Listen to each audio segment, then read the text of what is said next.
ఉన్న బంగారాన్ని విడిపించి ఆ రోజు ఆన్లైన్ రేటుకే మేము కొంటాం. Sharma gold company. నమస్కారం, సుమన్ టీవీకి స్వాగతం. పూరి జగన్నాథ స్వామి రత్న భాండాగారం దాదాపుగా 46 సంవత్సరాల తర్వాత తెరుచుకోబోతుంది. స్వామివారికి సంబంధించినటువంటి ఆభరణాల లెక్కింపుకై ఈ భాండాగారాన్ని తెరవబోతున్నారని తెలుస్తుంది. దీనికి సంబంధించి మరిన్ని విషయాలను తెలియజేసేందుకు మనతో పాటు ఉన్నారు ప్రముఖ పండితులు శ్రీకృష్ణ గురుగారు. నమస్కారం. నమస్కారం గురుగారు, ఇంతకు ముందు 3-4 సంవత్సరాలకు ఒకసారి ఆ భాండాగారాన్ని తెరిచి ఆ ఆభరణాలన్నీ కూడా లెక్కింపు చేసేవారని వింటూ వస్తున్నాం.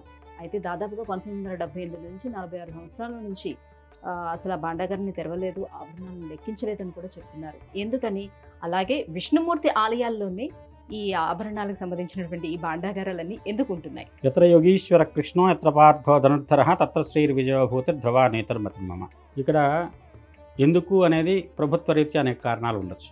ఎందుకంటే ఎందుకు ఇన్ని సంవత్సరాలు తెరవలేదు, అంతకుముందు ఎందుకు రోజు తెరిచేవాళ్ళు. ప్రభుత్వం కొత్తగా ప్రత్యేకంగా ప్రతి సంవత్సరం భగవంతుడికి సమర్పించే ఈ విలువైనటువంటి స్వర్ణ రూపంలో కానివ్వండి, రత్న రూపంలో కానివ్వండి ఏమైనా ఆభరణాలు భగవంతుడికి సమర్పిస్తున్నారా? అంతకుముందు ప్రతి సంవత్సరం ఉత్సవం పేరుతో జగన్నాథ రథయాత్ర జరిగినప్పుడు కానివ్వండి, అక్కడ సంబంధించిన టెంపుల్కి సంబంధించిన విశేషమైన ఉత్సవాలు జరిగినప్పుడు కానివ్వండి, ఎవరైతే పరిపాలకులు ఉన్నారో, రాజులు ఉన్నారో, భగవంతుడికి విశేషమైన సంపదలు సమర్పించి ఈ సంపద వచ్చే సంవత్సరానికి ఎంత పెరిగింది. ఇప్పుడు దేవాలయంలో వచ్చినటువంటి భక్తుల కానుకలు కూడా ఇటలతోనే వస్తుంది. ఈ పరిస్థితుల్లో భగవంతుడే ఆపాడు అనుకోవాలి మనం కొన్నిటిని. ఎందుకంటే కృష్ణుడి యొక్క మాయ చాలా విశేషంగా ఉంటుంది. పురి జగన్నాథుడు అంటున్నాం, మామూలుగా అయితే వాళ్ళ ఉన్న పరిస్థితుల్లో కృష్ణుడే అనుకుంటున్నాం. దాంట్లో కొన్ని మంది భావన ప్రకారం కృష్ణుడు ఒక ఉదయం అటు తిరిగి ఇటు తిరిగి అలా సముద్ర ద్వారా ప్రయాణించి చివరికి వచ్చేసి పూరి క్షేత్రం చేరుకొని అక్కడ ఉంది. కృష్ణుడికి ముందు కూడా ఆ క్షేత్రానికి విశేషమైన ప్రాధాన్యత. కృష్ణుడు బలరాముడు ఒక రకంగా వచ్చేసేసి వాళ్ళను లక్ష్మీ సంబంధమైనటువంటి ఒక కథ ప్రకారం అక్కడ ఉన్న దాంట్లో ఏంటంటే వాళ్ళు ఒక స్త్రీని కొంత తక్కువగా చూశారని, నిమ్న జాతి స్త్రీని.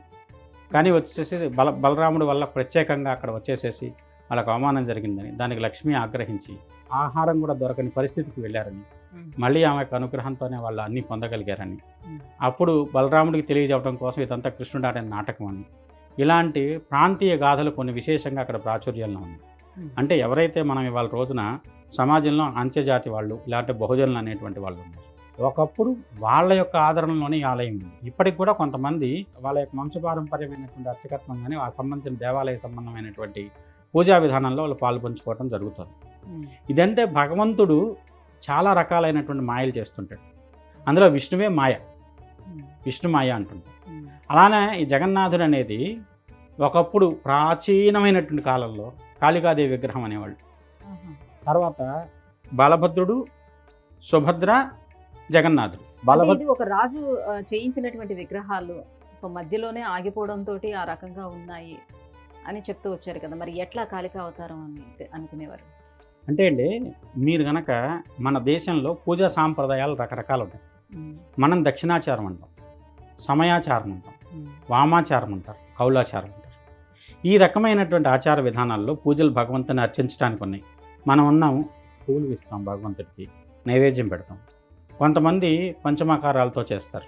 మీరు ఒరిస్సా కానివ్వండి, బెంగాల్ కానివ్వండి, బీహార్ కొంత ప్రాంతం, అస్సాం ప్రాంతం, ఇవన్నీ ఉంటుంది మంత్రాలు, తంత్రాలు, రకమైన వామాచార అర్చనలు, వీటి విధానంలో జరిగేటువంటి వాళ్ళ సాంప్రదాయాలు. కానీ దక్షిణాచారానికి వచ్చేసరికి మనకి పూజలు, పునస్కారాలు, ఇలాంటి అర్చనలు, ఇలాంటి దేవాలయాల్లో వచ్చే దీపాలు, ఈ రకమైనటువంటి విధానం మనకు జరుగుతుంది. దాంట్లో అది తప్ప ఇది గొప్ప అనేది తర్వాత అసలు దీంతో సంబంధం లేని విషయం. మనకి ఇక్కడికి వచ్చేసరికి ఆ క్షేత్రానికి సంబంధించిన దాంట్లో అతి ప్రాచీనమైనటువంటి ప్రాధాన్యత క్షేత్రానికి ఉందండి. భారతదేశాన్ని మీరు గమనిస్తే సరే, మిగతా అన్ని దేశాలు మాకు ఈ కాలంలో ఇక్కడ సృష్టి ప్రారంభమైంది, ఆఫ్రికాలో ప్రారంభమైంది, లేకుంటే వచ్చేసి యూరోప్లో ఇలా ప్రారంభమైంది, అమెరికా ఖండంలో దక్షిణ అమెరికాలో ఇలా ప్రారంభమైంది, రకరకాల కథలు చెప్తారు. మన దాని ప్రకారం కథ సహేతుకమైనటువంటి వివరణ ఉంది. నదులన్నిటిలోనూ మన భారతదేశంలో ప్రవహించే నదుల్లో ఒకే ఒక్క నది బ్రహ్మపుత్ర.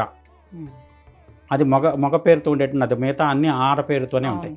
గంగా అన్న, యమున అన్న, కృష్ణ అన్న, కృష్ణవేణి, గోదావరి, ఇవన్నీ స్త్రీ రూపంగానే భావిస్తారు. అలా ప్రారంభమైనటువంటి బ్రహ్మపుత్ర నది ఎక్కడ ప్రారంభమవుతుంది? అది కైలాస పర్వతం దగ్గర ప్రారంభమవుతుంది, మానస సరోవరంలో ప్రారంభమవుతుంది.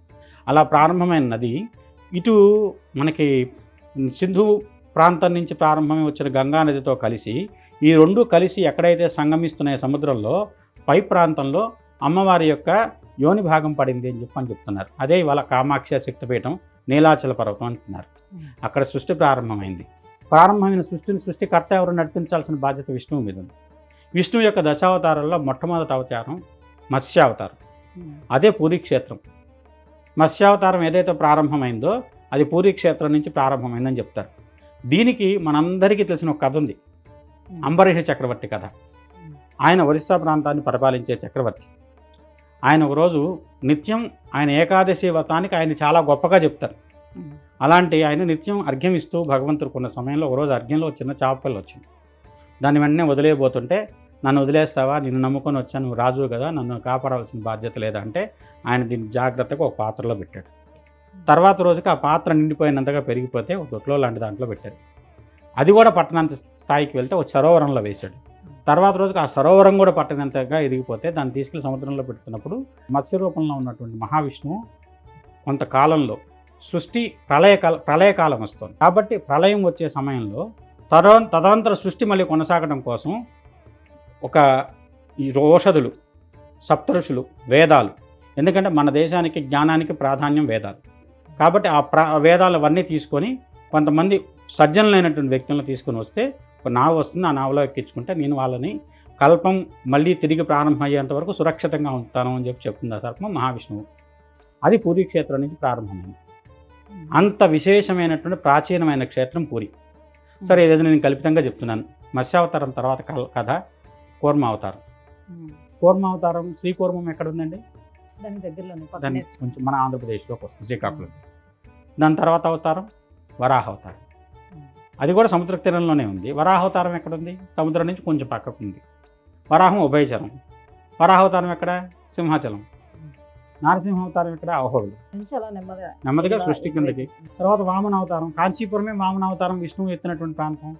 అది మిగతా సప్తపుణ్యపురిలో కాంచీపురికి అంత ప్రాధాన్యత ఎత్తుంది. వామన అవతారం అక్కడ ఉద్భవించింది కాబట్టి మీకు ఎప్పటికి వెళ్ళి చూస్తే ఎక్కడైతే అమ్మవారి ఆలయం ఉందో దానికి కొద్దిగా దూరంలోనే వామన స్వామి టెంపుల్ ఉంటుంది. బలిచక్రవర్తి అంటే ఎవరండి? ప్రహ్లాదుని మనవడే బలిచక్రవర్తి. ఆయన చేసిన తప్పు ఏంటంటే దేవమాతని అతిథి కవచకుండలా తీసుకెళ్ళాడు. అది అవమానంగా భావించింది ఆమె. దానివల్ల ఇంద్రుడి వల్ల కాలేదు. ఉపేంద్రుడిగా ఎన్ని అడిగింది విష్ణు వెళ్ళి మౌన రూపంలో వెళ్ళి అర్థించి తీసుకొచ్చేసేసి బలిచక్రవర్తి అహంకారాన్ని అనగదొక్కి పాతాళం. వీళ్ళ పాతాళం ఎక్కడుంది? మనకి అమెరికా లోకమే పాతాళం. భూమి పైన ఉంటే భారతదేశం, అంటే కింద ఉండేది అమెరికానే. అదే పాతాళ లోకం. మీరు గమనిస్తే ఒక సహేతుకమైనటువంటి ఆలోచన చేసేదని యథార్థం. వామనావతారం తర్వాత మనిషి రూపంలో ఉన్నట్టు ఒక ఆటవికుడైన మనిషి ఎవరు? పరశురాముడు. ఇవాళ మీరు కేరళ వెళ్ళండి, పరశురామ క్షేత్రం అనే పిలుస్తున్నారు ఆ ప్రాంతాన్ని. ఎక్కడైతే కేరళలో ఉండేటువంటి ప్రాంతం సముద్ర ఉత్తర పశ్చిమ కనుమలకు అవతల భాగం మొత్తం సముద్రుడిని పరశురాముడు వచ్చి నాకు భూమి కావాలని అడిగితే నీకు ఎక్కువ ఇచ్చినా కష్టమే, తక్కువ ఇచ్చినా కష్టమే, నీకు ఎంత కావాలో తీసుకోమని అడుగు అని చెప్తున్నామా సముద్రుడు. చెప్తే వచ్చే ఆయన గొడ్డలు విసిరేసాడు. ఎక్కడైతే గొడ్డలు పడిందో అంతవరకు సముద్రం వెనక్కిపోయింది. ఆ వెనక్కి వెళ్ళిన ప్రాంతంలో ఉండేటువంటి ప్రాంతం ఇప్పుడంతా మనం పరశురామ క్షేత్రం అంటున్నాం. మనకు గోకర్ణ క్షేత్రం కానివ్వండి, మనకు ఉన్నటువంటి ఉడిపి క్షేత్రం కానివ్వండి, శృంగేరి క్షేత్రం కానివ్వండి, ఇవన్నీ పరశురామ క్షేత్రంలోవే. పరశురాముడు ఇప్పటికీ చిరంజీవి. ఎక్కడ ఉంటాడంటే మహేంద్ర పర్వతంలో ఉంటాడు. మహేంద్ర పర్వతం ఎక్కడుంది? ఆ పశ్చిమ కనుమల్లోనే ఉంది, ఆ ప్రాంతంలోనే ఉంది. ఎప్పటికీ ఆ ప్రాంతంలో మహేంద్ర పర్వతం మీద పరశురాముడు చిరంజీవిగా ఉన్నాడని చెప్తున్నారు. విష్ణుమూర్తి దశావతారాలు కంప్లీట్ గా సముద్రాన్ని ఆనుకొని ఉన్నటువంటి సరే, ఇది ఇక్కడికి వచ్చింది. పరశురాముడు తర్వాత వచ్చిన రామావతారం. అయోధ్యలో పుట్టిన రాముడు విజయం అంతా సముద్ర తీరమే కదా. తమిళనాడు వచ్చేసేసి తమిళనాడు దాని ద్వారా వారధి నిర్మించి వారధి నుంచి శ్రీలంకకి వెళ్ళి శ్రీలంక నుంచి రావణాసురుడు సంహారం చేసి సీతను తీసుకొచ్చి మళ్ళీ అయోధ్యకి వెళ్ళాడు. తర్వాత మధురలో పుట్టిన కృష్ణుడు ద్వారకి ఎందుకు వచ్చాడు? జరాసంధుడు ఓడించలేక వచ్చాడా? తను చిన్న ఉపాయంతో భీముడి చేత సంహరించడం చేయగలిగినటువంటి కృష్ణుడు జరాసంధుడిని ఓడించలేడా? సరే, సంపటం తీసి పక్కన పెడితే ఇదంతా ఏంటంటే అదంతా ఒక విష్ణువు నిర్మించినటువంటి ఒక ప్రత్యేకమైనటువంటి ఈ భూమిని భారతదేశాన్ని ప్రత్యేకంగా కాపాడుకోవటం కోసం ఏర్పడుతున్నటువంటి విష్ణు చక్రవ్యూహమే ఆ దశావతారాలు. ఆ చక్రవ్యూహంలో భాగంగానే ఒక్కొక్క అవతారం భారతదేశాన్ని చుట్టూ. తర్వాత కలికి అవతారం ఎక్కడి నుంచి వస్తుంది? శంబలం నుంచి వస్తుందండి. మధ్యలో ఉన్నటువంటి బౌద్ధావతారం ఎక్కడ వచ్చింది? మనకి వాళ్ళ నేపాల్లో ఉన్నటువంటి లుంబినిలో బౌద్ధావతారం ఆవిర్భవించింది. శంబల ఎక్కడ ఉంది? భారతదేశానికి చివరిగా ఉండేటువంటి నేపాల్ దాటిన తర్వాత ఇండో చైనా బోర్డర్లో వచ్చేసేసి శంబలా నగరం వచ్చేసేసి హిమాలయాలో కైలాస పర్వతం యొక్క దగ్గర రహస్యంగా ఉంటుందంటారు. కైలాస పర్వతం దగ్గర నుంచి మనకి ఎన్నో రహస్యం నేను వెళ్ళి చూశాను, నాకు తెలుసు. ఎన్నరకోరాకి వెళ్ళి పరిక్రమకి వెళ్తే నాకు దారి కనబడుతుంది, కిందకి వెళ్తానికి భయం వేసింది. పడిపోతానేమో అక్కడికి వెళ్తే అని చెప్పి మాలో వెళ్ళినాను ఒక చనిపోయాడు. మాతో వచ్చిన షేర్పాలందరూ వచ్చేసి కాదు వెళ్ళిపోవాలని బలవంతంగా తీసుకొచ్చారు. నంది పరిక్రమ ఇన్నర్ కోరాకి వెళ్తే గణపతి పర్వతం పక్క నుంచి ఒక కిందకు దారి ఉంది. ఆ జట్టలతో నాకు తెలియదు కానీ కనపడుతుంది నాకు. ఇవన్నీ ఏంటంటే చెబితే ఏవో పొగిడి పురాణాలు చెబుతున్నారంటారు, కానీ సహేతుకమైన ఆలోచన చేయాలి. దీంట్లో ఏంటంటే మనకి వడ్డీయాన పీఠం అంటున్నారు అమ్మవారు. వడ్డానం ఏది? ఇప్పుడు మనకి ఏదైతే ఒరిస్సా గిరిజాదేవి ఏదైతే ఉందో బిరజాదేవి అంటున్నారు, గిరిజాదేవి అంటున్నారు. ఓడియానే గిరిజాదేవి. ఇక్కడ ఉన్నటువంటి వడ్డానం ఏదైతే ఉందో అది ఒరిస్సా ప్రాంతం. దాని కింద ప్రాంతం కాళ్ళు నడుము ఇవన్నీ కింద ప్రాంతం మొత్తం యువతలకు వస్తుంది. నడుము ఏదైతే అవుతుంది దాని పై భాగం మొత్తం వచ్చేసి మనకి మిగతా శక్తిపీఠాలు మొత్తం ఒకటి మన అష్టాదశ శక్తిపీఠాలు చెబుతున్నాం. కొన్ని ప్రాంతాల్లో వచ్చేసి 51 శక్తిపీఠాలు చెబుతున్నాం. కొన్ని ప్రాంతాల్లో 120 శక్తిపీఠాలు, 160 శక్తిపీఠాలు, ఇలా రకరకాలైనటువంటి లెక్కలు ఉన్నాయి. కానీ వీటన్నిటిలోనూ ఉన్నది ఏంటంటే ఇదంతా ఒక రకమైనటువంటి రహస్యమైనటువంటి మనకి ఎవరూ కూడా ఛేదించలేనటువంటి ఒక రహస్యమైనటువంటి యంత్ర ప్రస్థానమే భారతదేశం. ఢాకా అంటున్నారు ఇవాళ. దాని పేరు ఏంటి అసలు? ఢాకాని ఎందుకు పెట్టారంటే ఢాకిని, హృదయ చక్రం పక్కన ఉండేది ఢాకిని శక్తి. ఢాకిని పేరుతో వచ్చిందే ఢాకా. ముల్తాన్ అంటున్నారు, పాకిస్తాన్లో ఉంది ఇవాళ. ముల్తాన్ అంటే మూలాధార పీఠమే ముల్తాన్. ఇప్పుడు అక్కడ మట్టి తీసుకొచ్చి అందరం పూసుకొని వచ్చేసి మంచి బ్యూటీ కోసం వాడుతున్నారు, ముల్తానీ మిట్టి అని మీరు వాడుతున్నారు. మూలాధార పీఠం ఏదైతే ఉందో అదే ముల్తాన్. అక్కడి నుంచి ఇదే ఉన్నది, పాకిస్తాన్లో ఉంది ఇప్పుడు అది. హింగులాదేవి అని చెప్పి మన రీసెంట్గా పాకిస్తాన్లో కూల్చేసిన టెంపుల్ ఉంది. అంటే ఇప్పుడు మత్స్యావతారం తర్వాత పూరి జగన్నాథ స్వామి టెంపుల్ వచ్చిందని అంటున్నారు కదా, మరి అప్పుడు మరి శ్రీకృష్ణుడు బలరాముడు సుభద్ర ఎలా వచ్చింది ఆ విగ్రహం? జగన్నాథుడు అన్నది అందుకోసమేనండి. కృష్ణుడు టెంపుల్ అనలేదు మీకు అక్కడ. పూరిలో కృష్ణుడు టెంపుల్ కాదు, జగన్నాథుడు టెంపుల్. అంటే కృష్ణావతారం తర్వాత కృష్ణుడిలో హృదయం ఏదైతే ఉందో మళ్ళీ జగన్నాథుడికే చేరింది.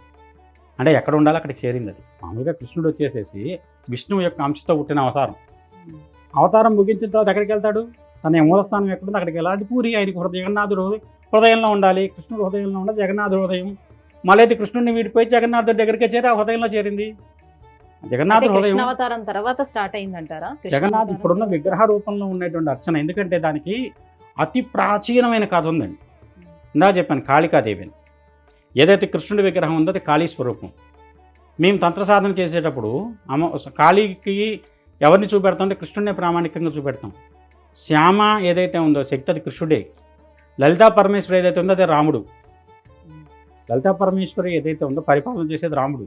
ఎందుకని వాళ్ళకి వసంత నవరాత్రులు చేస్తూ రాముడికి పట్టాభిషేకం చేస్తున్న నవరాత్రులు అయిపోయినబట్టే కృష్ణుడు ఏదైతే శ్యామాదేవి మంత్రాంగం ఎవరైతే శ్యామాదేవి చేస్తుందో ఆయనే కృష్ణుడు, ఆయనే మంత్రి. ఆయన యుద్ధం చేయలేదు. కృష్ణుల్లో కూడా రాధ ఎవరో కాదు, మాతే శక్తి మాతేనా అంటారు.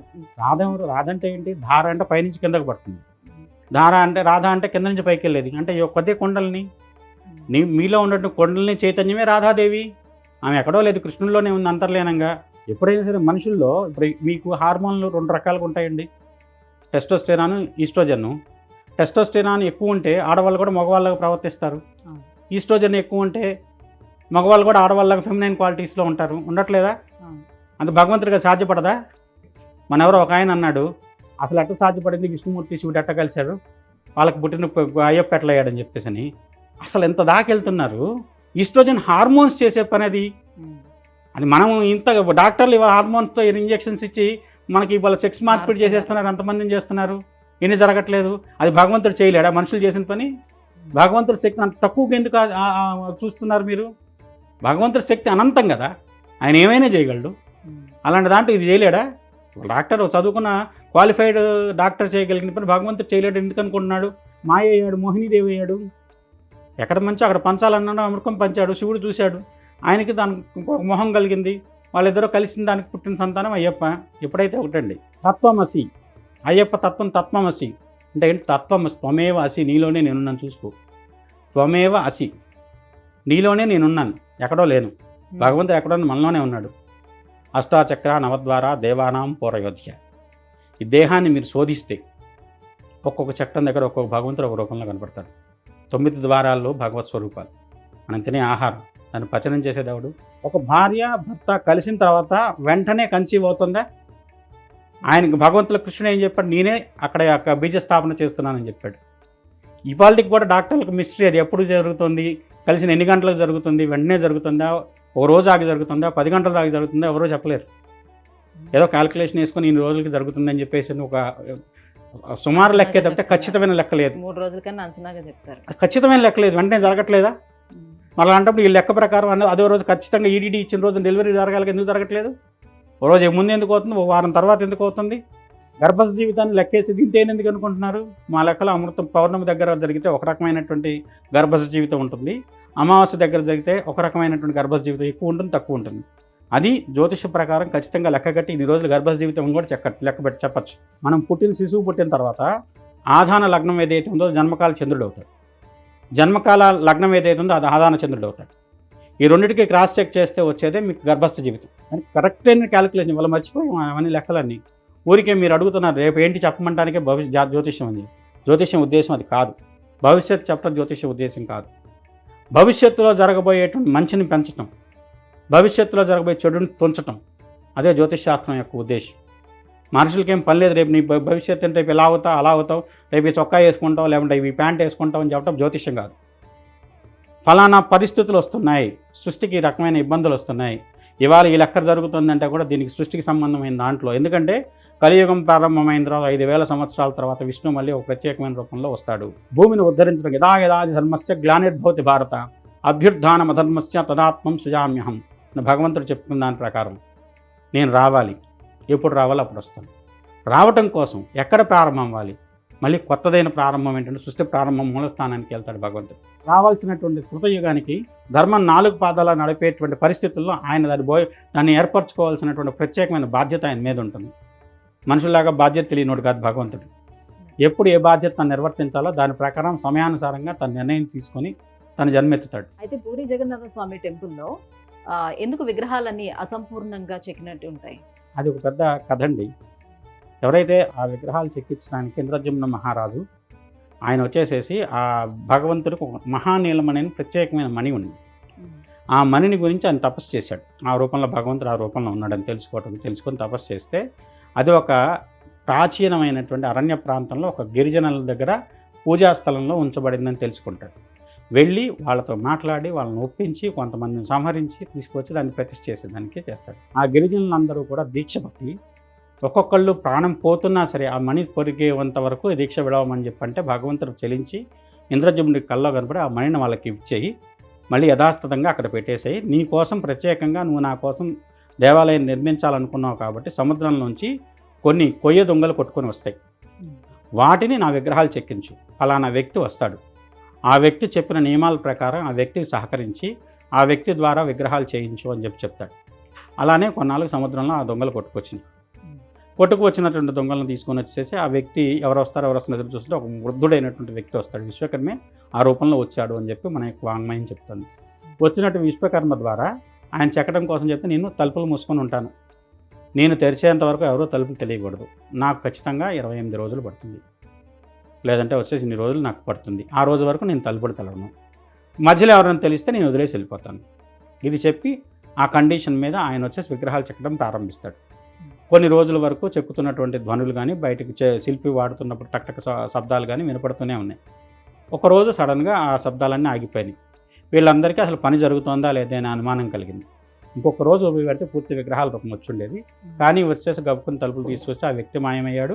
విగ్రహాలు అసంపూర్తిగా ఇప్పుడు ఉన్నటువంటి రూపంలోనే ఉన్నాయి. దానికి వచ్చేసేసి అయ్యో నేను తప్పు చేశాను అనుకుంటే భగవంతుడి కల్లో కనపడి ఆ విగ్రహాలను యథాతథంగా అదే ఆలయంలో ప్రతిష్ఠించి ఆలయం నిర్మించి ప్రతిష్ఠించమని చెప్పి సలహా భగవంతుడు చెప్తాడు. దాని ప్రకారం నిర్మించిందే ఇప్పుడు ఉన్నటువంటి పూరి జగన్నాథ్ యొక్క ఆలయం. అయితే అధిక ఆషాఢ మాసంలోనే ఎందుకు ఆ విగ్రహాలని మళ్ళీ మారుస్తారు కొత్తవి? ఇది మహాకళేబర అని చెప్పేసి ఒక ప్రత్యేకమైన ఉత్సవం చేస్తాడు. అంటే ఎప్పుడైతే ప్రతి 18 ఏళ్ళకు ఒకసారి ఒక ఆషాఢ మాసం అధిక ఆషాఢ మాసం వస్తుంది. ఆ ఆషాఢ మాసానికి ఇక్కడ కృష్ణుడికి ప్రత్యేకమైన సంబంధం ఉంది. ఇప్పుడు దీంట్లో మీకు కొన్ని ప్రత్యేకమైన పండుగలు మనకి దక్షిణాయనానికి ముందు ఈ ఆషాఢ మాసంలోనే ప్రారంభం అవుతాయి. ఇక్కడి నుంచి దీక్ష ఎవరైతే సాధకులు ఉన్నారో సాధకులందరికీ కూడా ఇక్కడి నుంచి చాతుర్మాస వ్రతం చేస్తారు. కొంతమంది వచ్చేసి దక్షిణాయన పుణ్యకాలం నుంచి, కొంతమంది తొలి ఏకాదశి నుంచి ఇలా ప్రత్యేకంగా చేస్తూ ఉంటారు.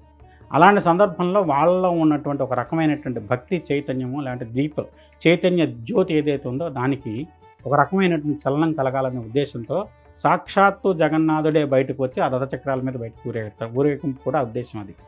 అలా తీసుకొచ్చినటువంటి విగ్రహాలను తీసుకొచ్చి మళ్ళీ చెక్కి దాంట్లో ఉండేటువంటి ఆ విగ్రహాల్లో ఏదైతే జగన్నాథుడి విగ్రహంలో ఉందో అది శ్రీకృష్ణుడి యొక్క హృదయం అని చెప్తారు. అదేంటంటే లోపల మనం చేతికి చాలా వేడిగా ఉంటుంది, దాన్ని గుడ్డ చుట్టుకొని చాలా జాగ్రత్తగా మళ్ళీ అతి తక్కువ సమయం చేతిలో ఉంచుకొని దాంట్లో అన్ని కళ్ళకు గంతలు కట్టుకొని జాగ్రత్తగా పెడతారు ఎవరైతే ఉన్నారో ఆ అర్చకులు కానీ వాళ్ళు కానీ. అతి జాగ్రత్తగా ఉండకపోతే చాలా ప్రమాదం జరుగుతుంది.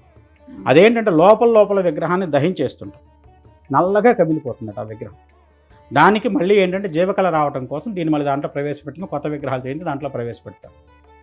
అంత సూక్ష్మమైన, ఎందుకంటే అది ఎప్పుడు కూడా హృదయం చాలా, మనం ఎప్పుడైతే హార్ట్ దగ్గర ఇలా చేయబెడితే ఎలా డబ్ ఉంటుందో అలాగనే ఏంటంటే అక్కడ ఏంటంటే పెద్ద విశేషమైనటువంటి ఒక వక్రమైన ఉష్ణం చెలిస్తూ ఉంటుంది అక్కడ. దానివల్ల ఏంటంటే ఆ విగ్రహం కొంత లోపల శిథిలం అవుతుంది. కాబట్టి శిథిలమైన దాంట్లో భగవంతుడు ఉండడం కరెక్ట్ కాదనే ఉద్దేశంతో దాన్ని మారవడం జరుగుతుంది. దాన్ని మహాకళేబర అని చెప్పని ఆ పేరుతో ఉత్సవం చేస్తారు పూరిలో. మరి జగన్నాథ స్వామి రథయాత్ర కూడా ఈ ఆషాఢ మాసంలో ఎందుకు చేస్తారు? ఆషాఢ మాసం అంటే సాధారణంగా శూన్యమాసం అని చెప్తారు, అసలు ఏ పండుగలు కూడా చేయరు. కానీ ఎందుకని ఈ ఉత్సవాన్ని ఆషాఢ మాసంలో నిర్వహిస్తారు? ఆషాఢ మాసంలో ఇంకో విశేషం కూడా ఉందండి. మనకి ఎవరైతే గురువు ఉన్నాడో వ్యాసుడు పుట్టినరోజు కూడా ఆషాఢ మాసంలోనే వస్తుంది. వ్యాసాయ విష్ణు రూపాయ వ్యాస రూపాయ విష్ణు. అంటే ఇక్కడ ఏంటంటే ఇవి వ్యాసుడిని ఎందుకంత ప్రాధాన్యత అంటే అతి పెద్దదైనటువంటి వేదాన్ని మనకి సౌలభ్యం కోసం 4 విభాగాలు చేశాడు ఆయన. అంతకుముందు ఏ వ్యక్తి అయినా సరే వేదం మొత్తం చదివితేనే పరిపూర్ణుడు అవ్వడు. అలాంటి దాన్ని ఆయన సౌలభ్యం కోసం 4 భాగాలు చేశాడు. ఋగ్వేద భాగం, దాంట్లో భగవత్ వర్ణన, ప్రత్యేకంగా భగవంతుడి యొక్క రూప విశేషాలు. యజుర్వేదం క్రియాకలాపం ఎలా చేయాలి. సామవేదం సంగీత ప్రాధాన్యం, లేదంటే రిథమిక్ సౌండ్స్ని ఎలా యూజ్ చేస్తే దైవానికి దగ్గర అవుతుంది. అలానే అధర్వణ వేదం మంత్రాలు, తంత్రాలు, విమాన నిర్మాణం, వాస్తుశాస్త్రం, విగ్రహ నిర్మాణం, దేవాలయ నిర్మాణం, ఇదంతా అధర్వణ శాస్త్రం దేవుడు. అలా దాని యొక్క స్వభావాన్ని బట్టి 4 విభాగాలు చేశాడు. అలా చేసిన ఆయనకు సంబంధించిన దాంట్లో వ్యాసుడు కృష్ణుడు వేరు కాదన్న ఉద్దేశంతో ఇందాక చెప్పాను, మనిషిలో ఉన్నటువంటి ఆత్మజ్యోతి నీలతో యథమధ్యస్థ దిద్యుల్లేఖ విభాస్వర నీవార శోకవర్తన్వి పీతాభాస్వత్యునుప్మ తస్యా శిఖాయా మధ్యే పరమాత్మ వ్యవస్థిత. పరమాత్ముడు ఎక్కడ ఉన్నాడు? నీలమనే నేను కదందుకు ఇక్కడ హృదయ కుహర మధ్యంలో చిన్న జ్యోతిలాగా ఉంటాడు.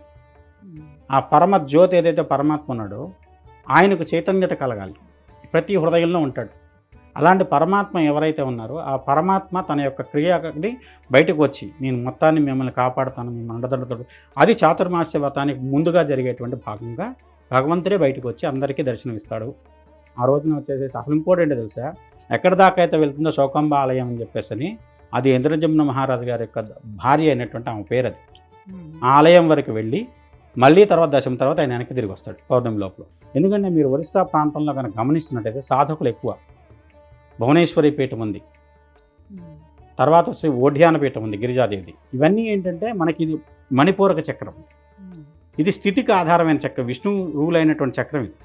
అందుకనే ఆ చక్ర సమీపంలో విష్ణువు స్థితి క్షేత్రపాలకుడు కింద ఆయన ఉన్నట్టుగా భావించాలి పూరిని మనం.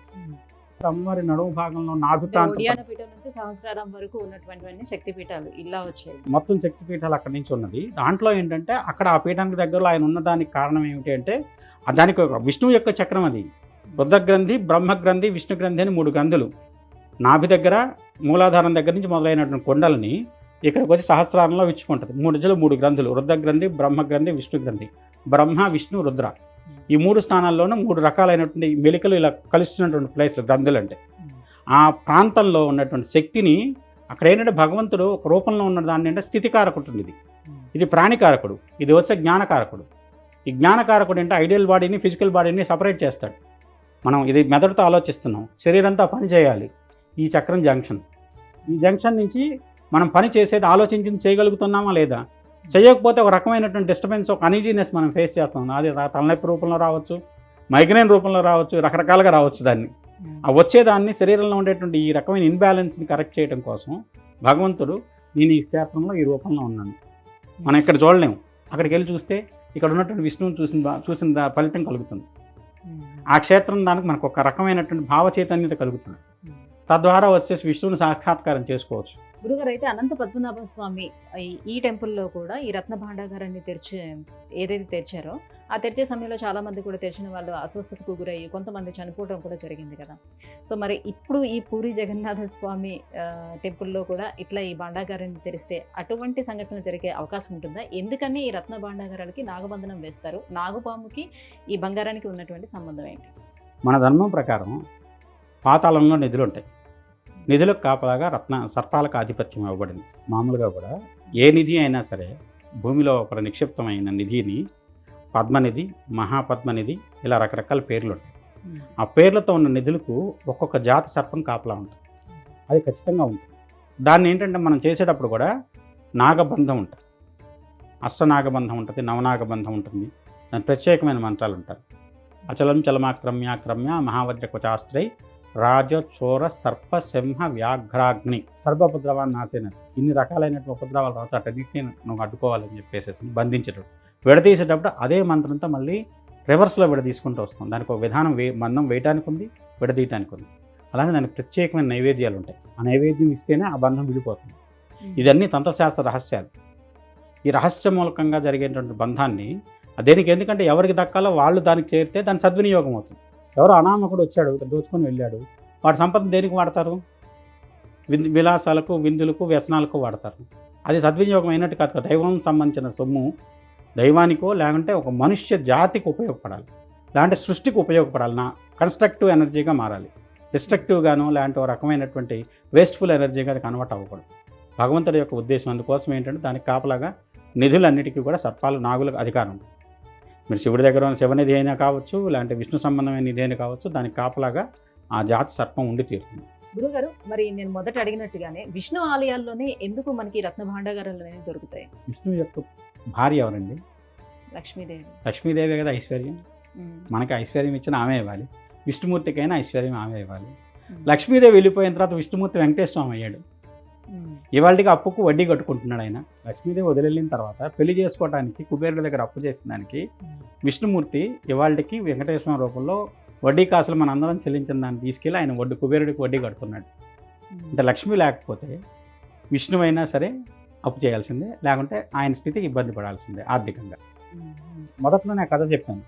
బలభద్రుడు అహంకరించి నేను రాజుని కాబట్టి నేను చెప్పినట్టు మీరు కూడా వినాల్సిందే, కృష్ణుణ్ణి అన్ను తర్వాత వచ్చేసి రుక్మిణిని ఇబ్బంది పెట్టిన దానికి, ఆ ఇబ్బంది పెట్టిన దానికి లక్ష్మీదేవి తెలిసి రావాలని చెప్పని వాళ్ళకు మెతుకు కూడా దొరకను. ఎందుకని ఇవాళ రోజున అక్కడ మహానైవేద్యం విశేషంగా 7 అంచుల వెంట దాని మీద వండుతారండి. పైన ఉన్నది మొట్టమొదటి ఉడుకుతుంది. కింద పెట్టిన పాత్ర కాకుండా ఏడో అంతస్తులో ఉన్నటువంటి వంటకం ఏదైతే ఉందో తొడగా ఉడుకుతుంది. ఈ 365 రోజులు 24/7 వంటతో జరుగుతున్న వంటశాలలో నిత్యం ఆహారం వితరణ జరుగుతూనే ఉంటుంది. భక్తులందరికీ దాన్ని ప్రసాదంగా పంచుతూనే ఉంటారు. అంటే అక్షయమైనటువంటి వంటశాల. అంత విశేషంగా అన్నదానం అక్కడ జరుగుతూ ఉంటుంది. ఇదంతా ఏంటంటే ఆ రోజున భగవంతుడు నిర్ణయించిన ప్రకారం జరుగుతుంది.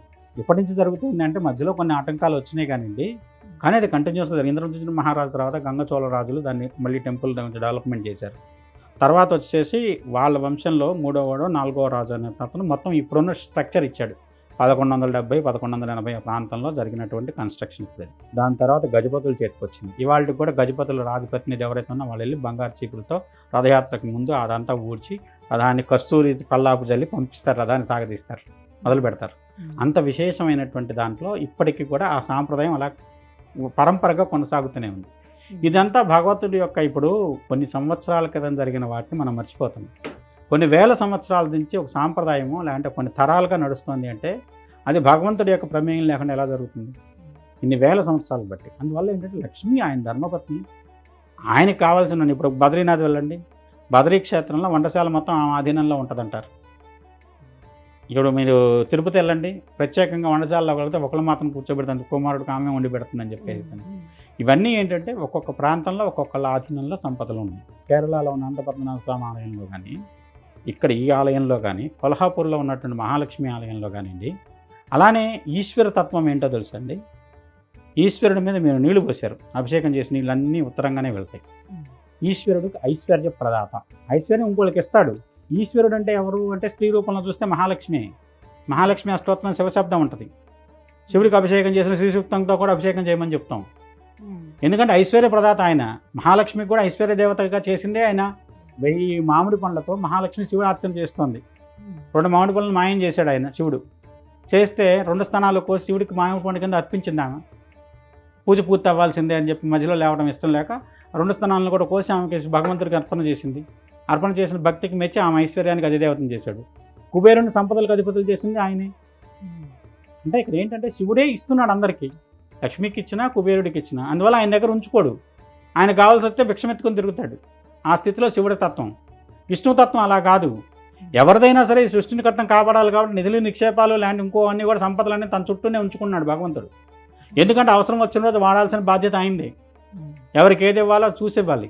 చివరికి లయం చేసేటప్పుడు పరమేశ్వరుడు వాళ్ళ యొక్క అర్హతను బట్టి వాళ్ళకి మోక్షం ఇవ్వాలా, లేదంటే మళ్ళీ జన్మ ఇవ్వాలనేది ఆయన నిర్ణయిస్తాడు. తత్వం ఏమిటంటే భగవత్ తత్వంలో ఇవి మూడు ఒకటే స్వరూపాలు. బ్రహ్మ విష్ణు రుద్రులు ఒకటే స్వరూపం. కానీ అంటే వాళ్ళ యొక్క వర్క్ను బట్టి వాళ్ళ డివిజన్ అయింది. భగవంతుడే చెప్పాడు, చాతుర్వర్ణం మయా సృష్టం గుణకర్మ విభాగచ బ్రాహ్మణస్య కమాసీత్ బాహురాజన్యకృత ఊరు తదస్య పద్భ్యాం రుద్రో అజాయత. అంటే ఈ యొక్క మనం చేసే వృత్తిని బట్టి భగవత్ నిర్ణయం ప్రకారం ఇలా జరిగింది. దాని తర్వాత సబ్ క్యాస్ట్లు వచ్చినాయి, ఇంకోటి అయింది. అది ఒక స్టేజ్లో ఆగున్నట్టయితే దాని ఎప్పుడు ఎవరికి ఇబ్బంది ఉండేది కాదు. అది ఒక రకమైన విశృంఖలత. ఎందుకంటే మనిషి తన ఆధీనంలో భగవంతుడినే మన రూపంలోకి మార్చేసిన వాళ్ళం మనం. భగవంతుడి నిర్ణయాన్ని మనం ఏమైనా ఒబే చేసి ఆపుతున్నామా? అందాకెందుకంటే భగవంతుడి నిర్ణయం ఇది అనుకున్నాను తెలిసింది కూడా. ఇవాళ ఎంతమంది దాన్ని ఖచ్చితంగా భగవంతుని కూడా మనం ఏదో తెలియకుండా రహస్యంగా చేయాలని ప్రయత్నం చేస్తున్నాం. ఆయన చూస్తూనే ఉంటాడని తెలిసినా కానీ ఆయన తెలియకుండా జరగాలని చెప్పి ఎన్నో తప్పులు చేస్తుంటాం మనం. దాంతో ఇవన్నీ జరిగే ఇన్ని మానవ మాయలు ఎన్ని ఉంటాయి. భగవత్మాయ దానికంటే పెద్దది కాబట్టి ఆయన చేయదలుచుకున్నప్పుడు చేయాల్సిన విధానాన్ని కొంతవరకు ఉపేక్షిస్తాడు. ఎందుకంటే తప్పు చేసిన వాళ్ళ శిక్షిస్తే కలియుగంలో ఎవరూ మిగలం. యుగధర్మం ప్రకారం అందరూ తప్పు చేసిన వాళ్ళమే కాబట్టి దాని ప్రకారం ఆయన ఉపేక్ష ఉన్నంత వరకు మనం అందరం క్షమించబడతాం. ఉపేక్ష ఎప్పుడైతే ఇంకా శృతి మించిపోయింది అన్నప్పుడు ఆయన తన యొక్క చర్య ప్రారంభిస్తాడు. అప్పుడు తెలుస్తుంది మనకి, ఓహో ఇది తప్పు కాబట్టి ఇలా జరిగిందండి. తెలుసుకునేసరికి కాలాతీతం అయిపోతుంది. గురుగారు, పూరి జగన్నాథ స్వామి ఆలయంలో ఉన్నటువంటి రత్నభాండాగారాన్ని గతంలోనే అసలు లెక్కించేందుకు 70 రోజుల సమయం పట్టేదంట. మరి ఇప్పుడు ఎంతవరకు పట్టే అవకాశం ఉంటుంది? ఎన్ని రోజులు పట్టే అవకాశం ఉంటుంది? ఎన్ని రోజులు పడుతుందో కానీ అనంత నిధి అని చెప్పచ్చు. ఎన్ని రోజులు పడుతుందో కానీ అనంత నిధి అని చెప్పచ్చు. నిధికి ఇన్ని కోట్ల వరకు ఒకదానికి ప్రమాణం. పద్మము, మహాపద్మము, అనంతము, అక్షయ్యము, ఇలా నిధికి ఉన్న పేర్లండి.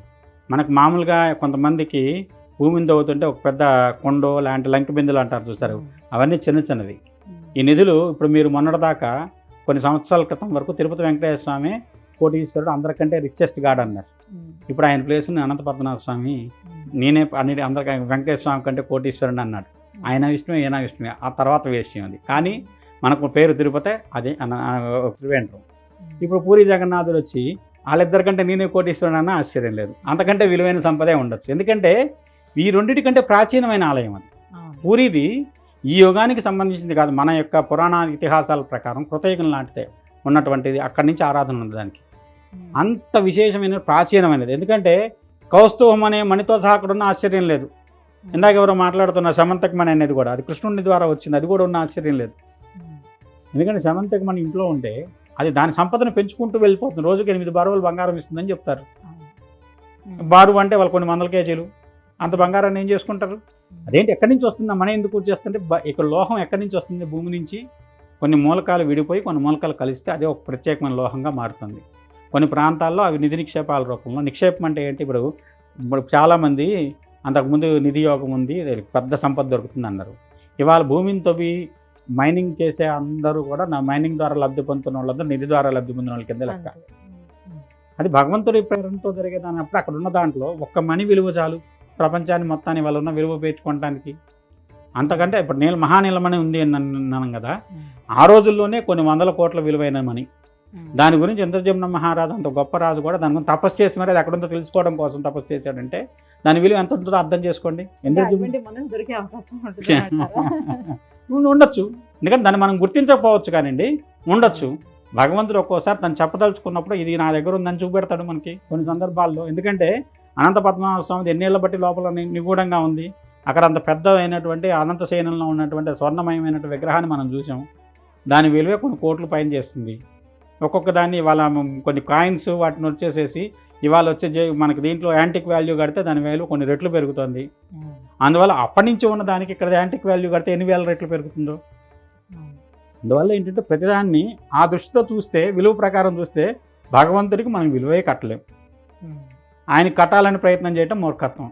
సూర్యుని చూసి పైకి చూసి ఉమ్మేస్తే మన మీద పడుతుంది. అలానే భగవంతుడి సంపద ఎంత అంటే లక్ష్మీనే ఆయన భార్య అయినప్పుడు దాన్ని కూడా ఆయన సంపదలు లక్ష్మీదేవిగా భాగమైనప్పుడు ఇదంతా ఇంకా దీంట్లో ఆకాశంలో నీటి చొక్కంత, సముద్రంలో నీటి చొక్కంత. కాబట్టి దీన్ని విలువ కట్టడం అనేది మన యొక్క మూర్ఖత్వం. కానీ అత్యంత విలువైన సంపద పూరి క్షేత్రంలో ఉంది. గురుగారు, జగన్నాథ స్వామి ఆలయ వైభవం గురించి, అలాగే ఆ స్వామి సన్నిధిలో ఉన్నటువంటి ఆ రత్న భాండాగారం గురించి ఇంత చక్కగా వివరించారు. ధన్యవాదాలు. సుమన్ టీవీలో మీ పర్సనల్ అండ్ బిజినెస్ ప్రమోషన్స్ కోసం కింది నెంబర్కి కాంటాక్ట్ చేయండి.